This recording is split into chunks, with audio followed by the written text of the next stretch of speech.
Bueno, el día de hoy vamos a ver su clase número 17. Y bueno, hoy nos toca ver goniometría. ¿Ok? No les voy a enseñar el uso del goniómetro, les voy a enseñar qué es goniometría realmente y vamos a repasar otra vez los movimientos articulares, que eso sí es importante. ¿Ok? Vamos a repasar otra vez los planos y ejes, que ya se lo saben porque los vimos la primera o segunda clase, no recuerdo bien en qué punto vimos planos y ejes, pero vamos a repasarlos otra vez junto con los movimientos articulares, por si no se acuerdan. Ok. La goniometría, como todas las palabras médicas, o la mayoría de las palabras médicas, vienen del griego, ¿ok? Y se divide en gonio, que significa ángulo, y metrón, que significa medición, es decir, la disciplina que se encarga de estudiar la medición de los ángulos. La goniometría ha sido usada desde siempre y se usa en cualquier profesión y también se usa en cualquier oficio. Simplemente que en algunos oficios pues no se conoce, no se tiene este conocimiento de que así se llama, ¿no? Goniometría, la medición de todos los ángulos. En medicina se usa la goniometría aplicada a las ciencias médicas, así es como nosotros la vamos a conocer, goniometría aplicada a las ciencias médicas, que es la técnica de medición de los ángulos creados por la intersección de ejes longitudinales de los huesos a nivel de las articulaciones. Recuerden que las articulaciones tienen los tres planos, coronal, sagital y transversal, o los ejes X, Y y Z. Perdón. Ok. La goniometría tiene sus objetivos, tiene dos principales objetivos. La primera es evaluar la posición de la articulación en el espacio. En este caso nosotros vamos a hacer un examen postural para ver este espacio o cómo está posicionada la articulación respecto a la posición del paciente, que es en una posición estática, neutra, para nosotros poder evaluarla, para así objetivizar y cuantificar la ausencia de la movilidad de la articulación, es decir, si por ejemplo la flexión de hombros está disminuida, o la extensión de codo, o la extensión de rodillas están disminuidas, o están aumentadas también. El segundo objetivo es evaluar el arco de movimiento. Uno es la articulación en reposo y después vamos a evaluar el arco de movimiento, ¿vale? De cada articulación en cada uno de esos tres planos, en caso de que las tenga, en caso de que no, pues obviamente nada más en el plano donde que cruza por la articulación. Por ejemplo, en las lumbares no tienen una rotación, tienen una rotación de 5 grados, pero realmente para el cuerpo 5 grados pues es muy poquito. En este caso se trata de un procedimiento dinámico, no como el otro que es estático, que se utiliza para objetivizar y cuantificar la movilidad de la articulación. ¿Vale? Entonces, uno vamos a calificarlo estático, o vamos a observarlo estático y después vamos a observarlo dinámico. Tenemos que entender también qué es un arco de movimiento, que el arco de movimiento es la cantidad expresada en grados que presenta una articulación en cada uno de los tres planos del espacio. Se supone que hay una medida estándar para el arco de movimiento del hombro, de la rodilla, de la cadera, del tobillo, de todas las articulaciones. Personalmente a mí personalmente, a menos que yo lleve un caso clínico como una escoliosis o como un síndrome de hombro congelado, sí lo llevo a cuantificar. En mi historia clínica yo lo cuantifico, pero en la mayoría de los casos realmente pues yo no lo cuantifico, ya que el arco de movimiento también va a depender mucho de dónde, de nuestra región, de dónde vivimos, de si es necesario que yo haga ese movimiento para sobrevivir, para mi trabajo, para estudiar, demás.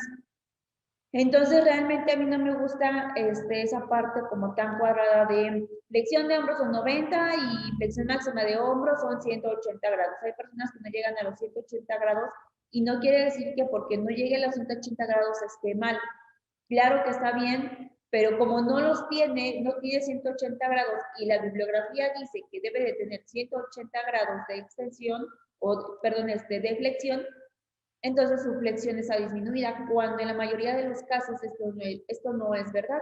El arco de movimiento del paciente así ha sido siempre, entonces nosotros no lo vamos a poder eh, aumentar con ajuste ni con demás cosas. Así es el arco de movimiento de ese paciente, por eso no nos gusta pasarles esa tabla que se estandariza. Los factores que influyen sobre el arco de movimiento y tipo de articulación. Cada articulación posee un arco de movimiento característico. Por ejemplo, la muñeca, que tiene flexión, extensión y las desviaciones radial y cubital. La distingue de, por ejemplo, el tobillo, que tiene plantiflexión, dorsiflexión, inversión y eversión. Esto depende fundamentalmente de su anatomía, según el tipo de movimiento que presenten las articulaciones. Que, por ejemplo, la rodilla no tiene 3 planos, simplemente tiene un solo plano, que es flexión y extensión, el plano sagital. Nada más, no tiene otro. La rodilla no tiene otra función que no sea la de flexión y extensión. La clasificación de arco de movimiento. Para el estudio del arco de movimiento tenemos la clasificación de 2 arcos de movilidad. Tenemos el arco de movimiento activo, que es cuando el paciente va a producir su propio movimiento. Se produce por la contracción muscular voluntaria de las personas sin la asistencia externa de un examinador. La persona examinada puede interferir en la variación del arco de movimiento activo. Si es el caso que desea alcanzar el arco de movimiento total, podemos entrar en acción nosotros como terapeutas, pero siempre es importante que en el arco de movimiento activo el paciente haga la acción, por eso es activo, es el que hace la acción.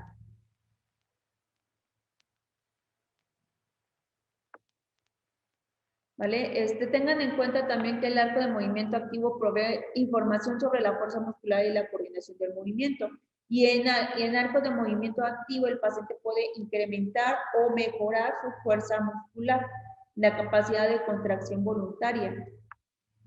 También tenemos el arco de movimiento pasivo, que es el que realiza el examinador sin la ayuda de la acción muscular activa del paciente. Es decir, yo flexiono el brazo del paciente, el hombro del paciente, yo lo extiendo para hacer movimientos en el hombro, lo roto, la cadera y demás, lo que pasa, por ejemplo, en un paciente postoperatorio. Se empiezan a hacer arcos de movimiento pasivo en el paciente para que las articulaciones tengan su lubricación, ¿vale? Acuérdense que el líquido sinovial, ese ya lo vimos en articulaciones, el líquido sinovial está creado ¿para qué? Para que la articulación esté en constante lubricación y nosotros nos podamos mover sin ningún problema. El paciente puede o no estar consciente del movimiento que se le está haciendo. Por ejemplo, en una persona que está paralítica, no tiene la sensibilidad, entonces no está consciente de la flexión y extensión que se le hace, por ejemplo, en las piernas, cuando al paciente se le hacen los arcos de movimiento pasivo. Entonces, puede estar o no consciente de estos movimientos. En ese no va a existir una contracción muscular voluntaria, como ya se los dije, perdón, pero para mover la articulación se va a requerir una fuerza externa para ejecutarlo. La fuerza externa somos nosotros, como terapeutas.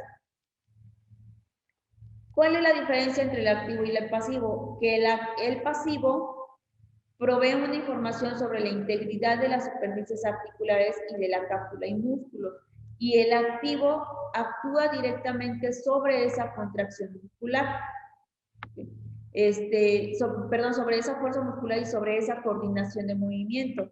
Más sin en cambio, en el pasivo no va a haber una coordinación de movimiento, ya que el paciente no realiza el movimiento, nosotros lo realizamos por él, por lo tanto, la coordinación no es un factor de movimiento pasivo.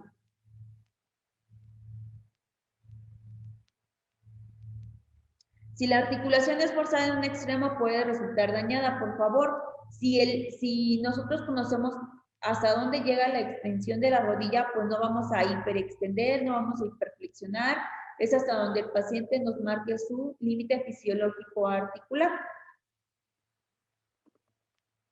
Y bueno, aquí está el goniómetro, que es el principal instrumento que se utiliza para medir los ángulos en el sistema osteoarticular, ¿vale?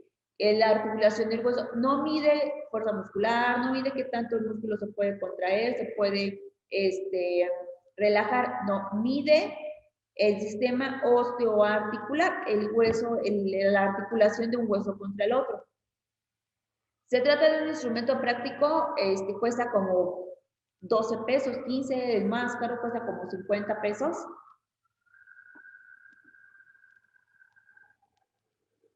¿Va?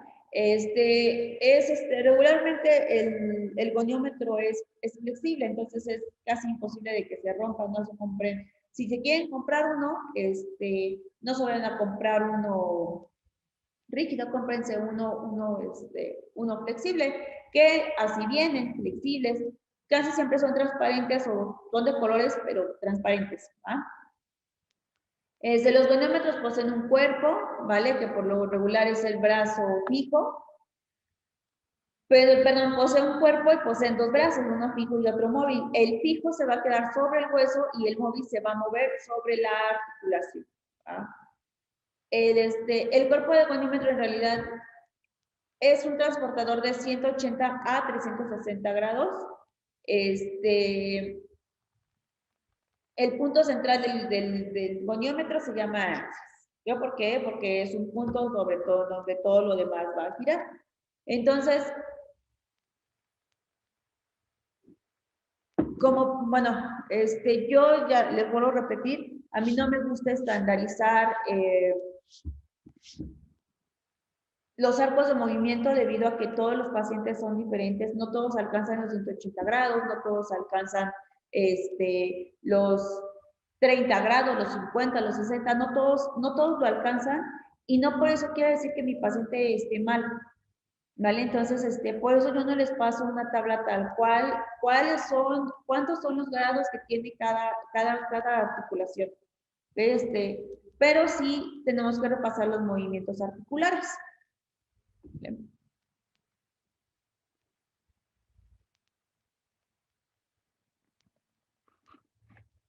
Y permítanme un momento.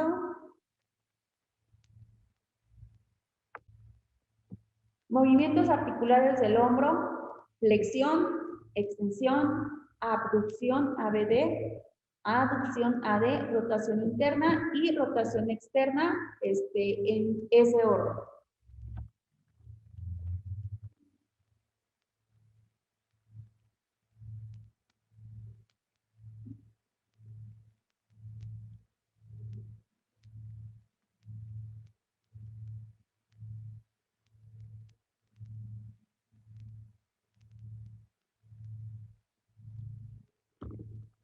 Codo, flexión, extensión, pronación y supinación.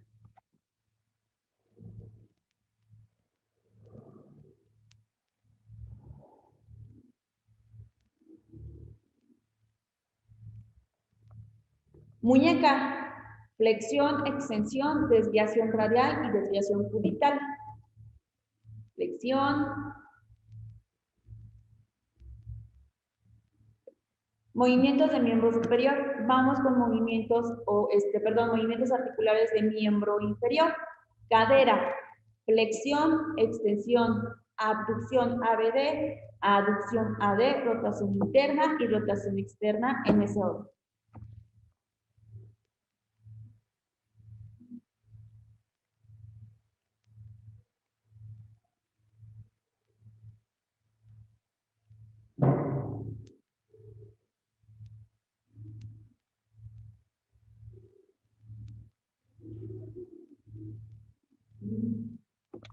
Vamos a bajar un poquito más.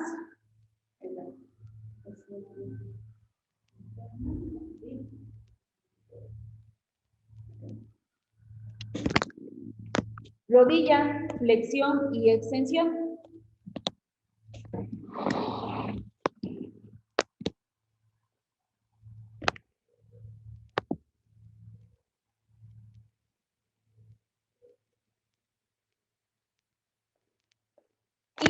tobillo, plantiflexión, dorsiflexión, desviación radial y plantiflexión, dorsiflexión, inversión y eversión.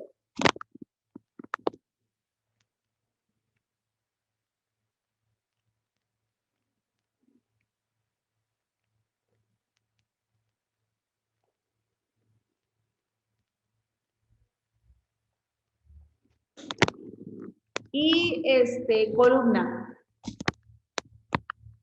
Empezamos con lumbares, flexión, extensión y flexión lateral.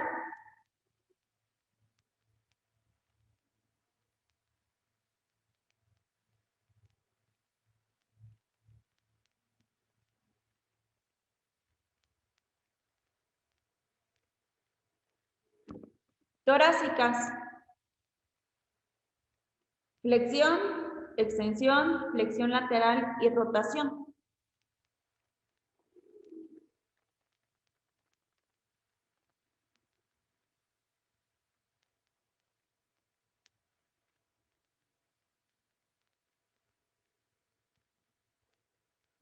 Cervicales, flexión, extensión, flexión lateral y rotación.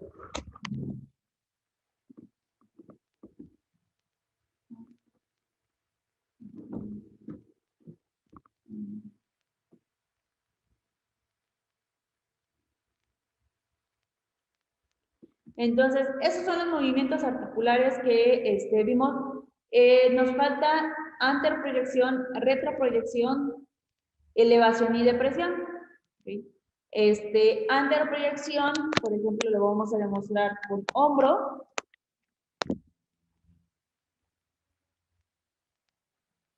Antero, retro.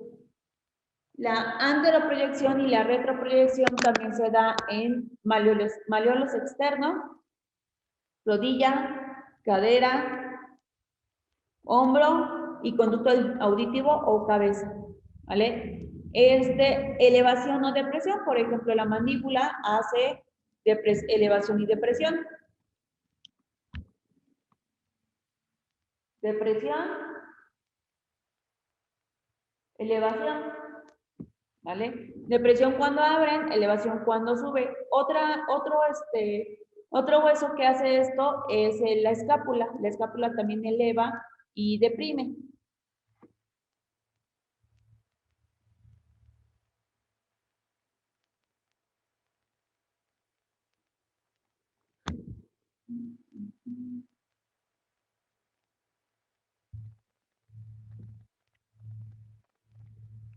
Planos y ejes. Voy a indicar la división de mi cuerpo en este orden. Sagital y que divide. Coronal y que divide. Transversal y que divide.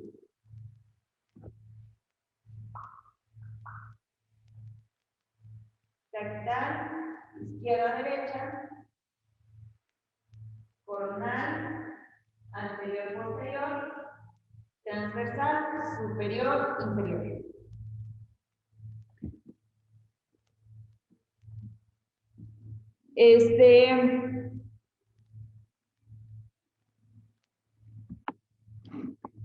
Vamos con los ejes. Si ustedes ponen su mano así se ve de frente, ¿vale? Se van a poder dar cuenta que en la mano también podemos poner los ejes, ¿vale? El eje es el XYZ, plano, corona transversal, corona transversal y sagital. Entonces, vamos primero con el dedo pulgar. ¿Vale? El dedo pulgar va a representar mi plano o mi eje de las Ys. ¿Sí se acuerdan de, déjenme les paso la primera imagen?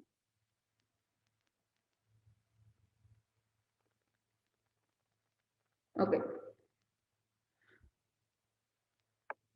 Si vemos ese dibujo, vemos que está Y en un plano longitudinal, X en un plano, vamos a dibujárselos. para que lo puedan visualizar mejor.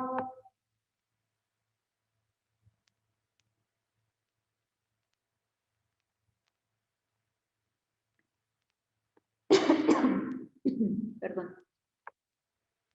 Y, X, que es un plano como, pues sí, transversal. Y Z, que es un plano de anterior a posterior o de posterior a anterior, ¿vale? Es un plano que va a cruzar o que va a atravesar de atrás hacia el frente.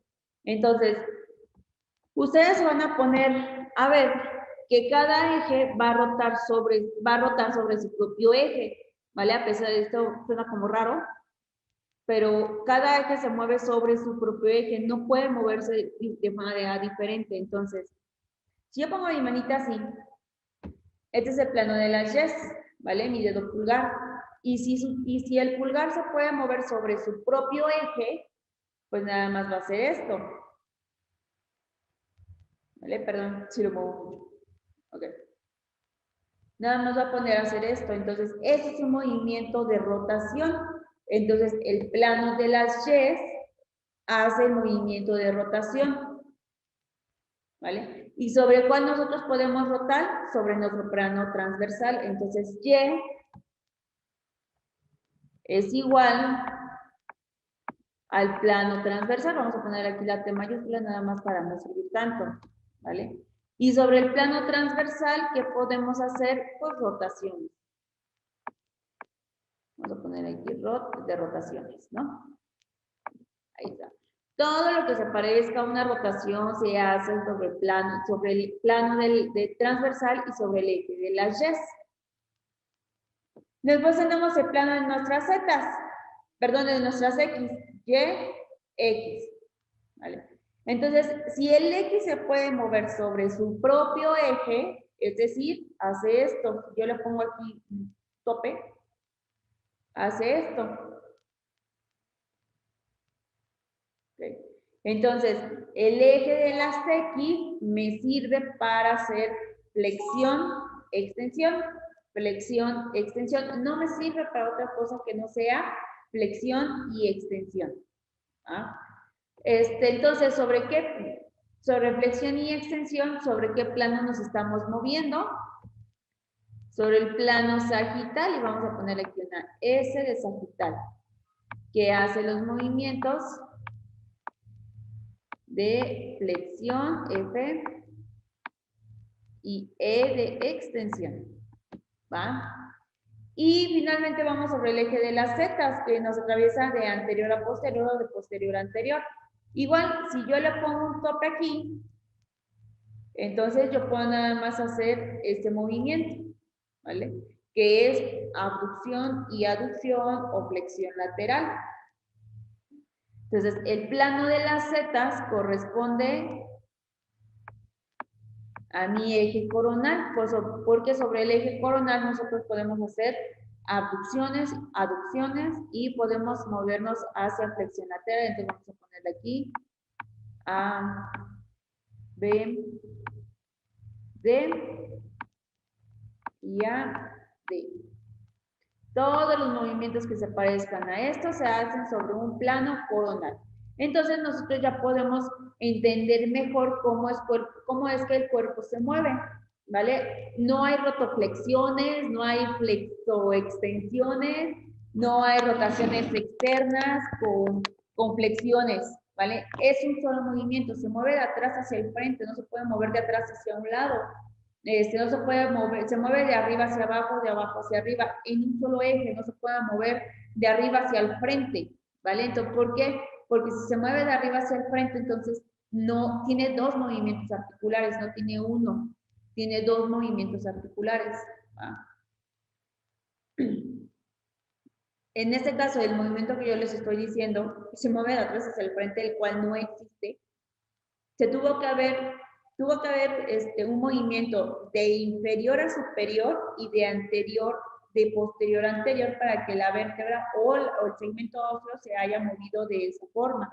No se puede mover contrario, siempre se mueve de atrás hacia el frente, de arriba, de atrás, de anterior a posterior, de posterior a anterior, de inferior a superior, de superior a inferior, de lateral a medial o de medial a lateral, o en rotaciones, pero no pueden moverse contrarios, ¿vale? No puede haber no se puede mover en extensión inferior, o sea, no hay extensiones inferiores, ni flexiones superiores, ni nada de esas cosas. Entonces, respeten los planos y ejes que presenta el cuerpo para que el ajuste sea mejor y ustedes lo puedan entender mejor. Y bueno, por eso terminamos la clase de goniometría. Les repito, ya les dije el por qué yo no uso un goniómetro. Si ustedes lo quieren usar, no es comercial ni nada. Yo les juro que no. Aquí en la escuela hay un taller o clínica de cómo usar el goniómetro, ¿no? Entonces, pueden tomarlo aquí en la escuela sin ningún problema. Quien da goniometría es la maestra de rehabilitación física funcional. Ella da ese taller.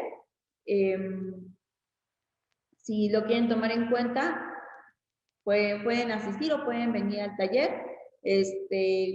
Comuníquense con la escuela para saber el costo, la fecha y demás. ¿Okay?